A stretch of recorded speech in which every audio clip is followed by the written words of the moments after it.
এই মুহূর্তে যাত্রাবাড়িতে যেটি হচ্ছে ঢাকা ৫-এর আসন, সেখানকার জনসভায় বক্তব্য রাখছেন বিএনপি চেয়ারম্যান তারেক রহমান। আমরা সরাসরি তার বক্তব্যে যাচ্ছি।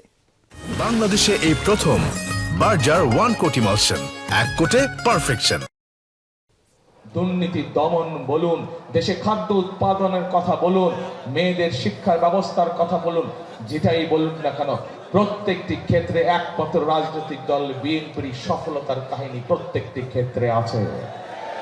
কাজে প্রিয় ভাই বোনেরা, আগামী দিন যদি আমাদের বাংলাদেশকে সামনের দিকে গড়ে তুলতে হয়, আগামী দিন যদি এই ২০ কোটি মানুষের দেশ বাংলাদেশের শিক্ষা ব্যবস্থাকে গড়ে তুলতে হয়, বেকারদের কর্মসংস্থানের ব্যবস্থা করতে হয়, নারীদেরকে স্বাবলম্বী করে গড়ে তুলতে হয়, প্রত্যেক ঘরে ঘরে চিকিৎসা ব্যবস্থার মৌলিক সুবিধা পৌঁছে দিতে হয়, তাহলে বিএনপি ধানের শীষে হচ্ছে একমাত্র দল, যেই দল দেশ পরিচালনার দায়িত্ব পেলে ধীরে ধীরে দেশের মানুষের সমস্যার সমাধান হতে থাকে।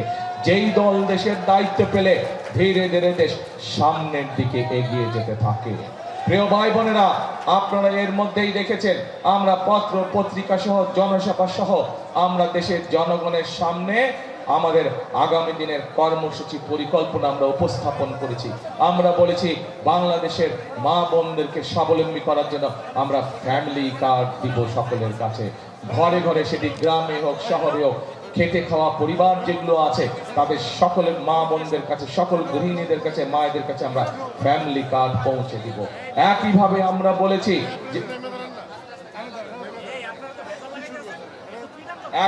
আমরা বলেছি যে বাংলাদেশের প্রধান পেশা হচ্ছে কৃষি, কোটি কোটি মানুষ কৃষির সাথে পেশার সাথে জড়িত। এখানেও আপনারা যারা আজ উপস্থিত আছেন, কোনো না কোনো বাংলাদেশের গ্রামে গঞ্জে আপনাদের পরিবার, আত্মীয় স্বজন, বন্ধু বান্ধব আছে যারা কৃষি পেশার সাথে জড়িত আছে না? আপনাদের মধ্যে অনেকে প্রত্যক্ষ বা পরোক্ষভাবে কৃষি পেশার সাথে জড়িত। আপনাদেরও গ্রামগঞ্জে জমি জমা আছে অনেকেরই। প্রিয় ভাই বোনেরা, আমরা বলেছি এই কৃষক ভাইদেরকে সহযোগিতা করার জন্য আমরা কৃষক ভাইদের কাছে কৃষি কার্ড দিব, যার মাধ্যমে আমরা সরকারের সকল সুযোগ সুবিধা কৃষকদের জন্য সরাসরি কৃষক ভাইদের কাছে পৌঁছে দেব। শুধু তাই নয়, আমরা এরই ভিতরে ঘোষণা করেছি যে বিএনপি ইনশাল্লাহ 13 তারিখে সরকার গঠন করলে পরে আমরা যে সকল 10,000 টাকা পর্যন্ত কৃষি ঋণ আছে, যে সকল কৃষকদের সুদ সহ সেই কৃষি ঋণ আমরা ইনশাল্লাহ মওকুফ করার ব্যবস্থা করে দেব। প্রিয় ভাই বোনেরা, বাংলাদেশের মানুষের এই যে আমাকে কানে কানে এখনই বলে গেলেন নবিল্লা সাহেব, এইখানে যে হাসপাতাল আছে, এই মানুষের চিকিৎসার জন্য হাসপাতাল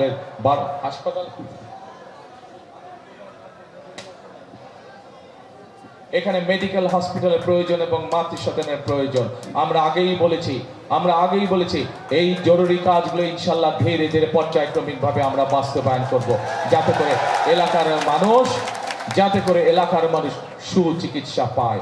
এবং শুধু তাই নয়, সারা বাংলাদেশে গ্রামগঞ্জে শহরের মানুষ যাতে মৌলিক স্বাস্থ্য সেবা পায়, সেই জন্য আমরা সারা বাংলাদেশে 1 লক্ষ স্বাস্থ্যকর্মী নিয়োগ করতে চাই, যারা ঘরে ঘরে গিয়ে মা বোনদেরকে চিকিৎসা সুবিধা দিবে, ঘরে ঘরে গিয়ে মা বোনদেরকে, শিশুদেরকে যারা চিকিৎসা পরামর্শ দেবে, ছোটখাটো অসুখ বিসুখ ঘরে বসেই তারা ইনশাল্লাহ ঠিক করে দিবে, মা বোনদেরকে সুস্থ করে দিবে।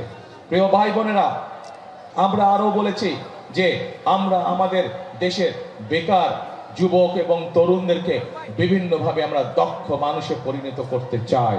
আমরা প্রতি এলাকায় ভোকেশনাল ইনস্টিটিউট, ট্রেনিং ইনস্টিটিউট এবং যারা কম্পিউটারে কাজ করে তাদেরকে বিভিন্ন ট্রেনিং প্রোগ্রামের মাধ্যমে তাদেরকে দক্ষ করে গড়তে চাই, যাতে করে তারা দেশেই হোক বিদেশি হোক তারা তাদের কর্মসংস্থানের ব্যবস্থা করে ফেলতে পারে, অথবা ছোটখাটো ব্যবসা বাণিজ্য গড়ে তুলতে পারে।